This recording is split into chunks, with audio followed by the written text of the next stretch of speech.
I'm Chanel reporting from the New York City International Auto Show for MediaScoop. I'm sure you all are interested to see all of the beautiful cars that are being debuted right here, right now at the show. We got a chance to check out a flying car, that's right, a flying car, and a car with solar panels, not to mention all the beautiful Rolls Royces and Bentleys. All of that right ahead, so check it out.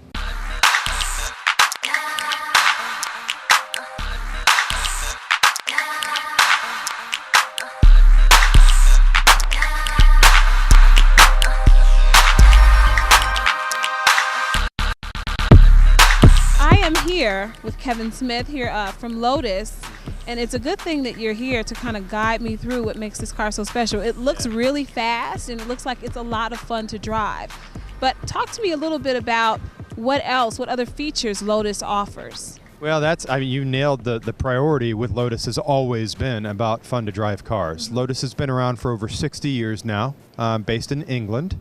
And our founder, Colin Chapman, started the company actually building race cars. He built himself a race car. He started winning races with it. Others took notice and asked him to build them cars so they could be more competitive.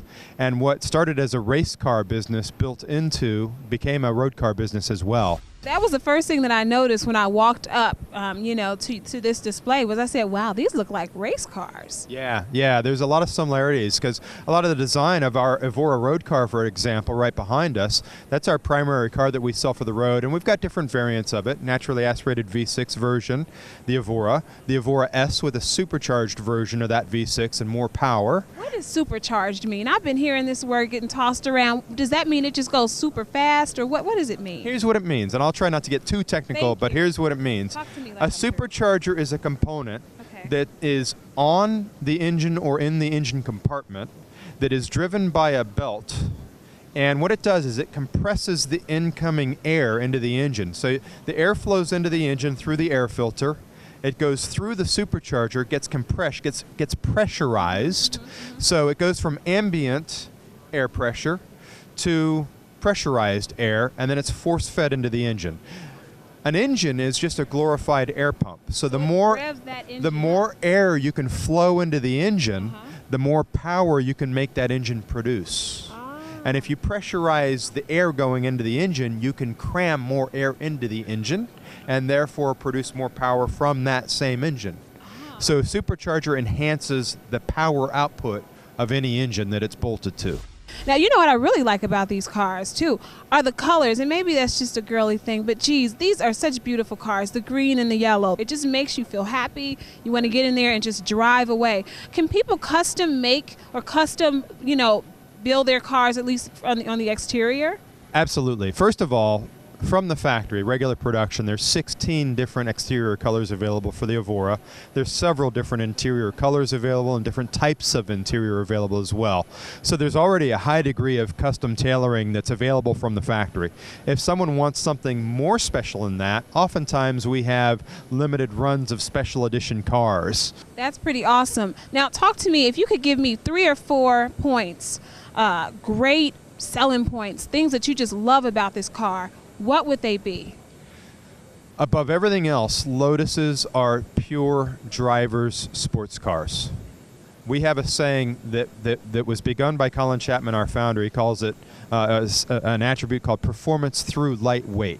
A lighter car does everything better. So our cars are very efficiently designed to be lightweight, very strong, very safe, but the lighter they are, the better they accelerate, the better they handle, the better they brake. Our Evora S does 0 to 60 in about 4.3 seconds. Top speed's 178. And if that car is equipped with the 6-speed manual transmission, it gets 27 miles per gallon, EPA rated, 27 miles per gallon for the highway. With the 6-speed paddle shiftable automatic transmission, it gets 28 miles per gallon. Thank you so much for talking with me. Absolutely, thank you.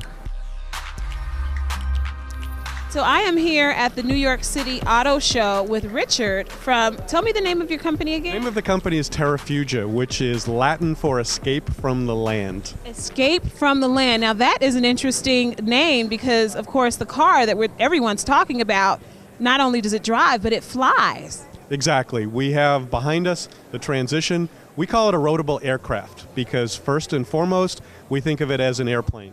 But it's one of the only airplanes that when you get to your destination, airport, because it is an airplane, you can fold up the wings and drive away. You can also keep your airplane at your house. With the wings folded up, it will fit into a standard garage. Now, when I think about this car, my mind automatically goes to that cartoon that we all grew up on and love, the Jetsons.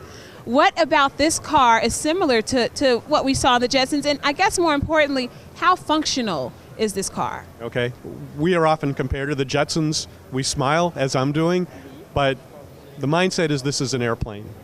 There are significant limitations to the typical general aviation aircraft, and I'm talking about a small Cessna or a Piper, that those are airplanes. They fly from one airport to another airport.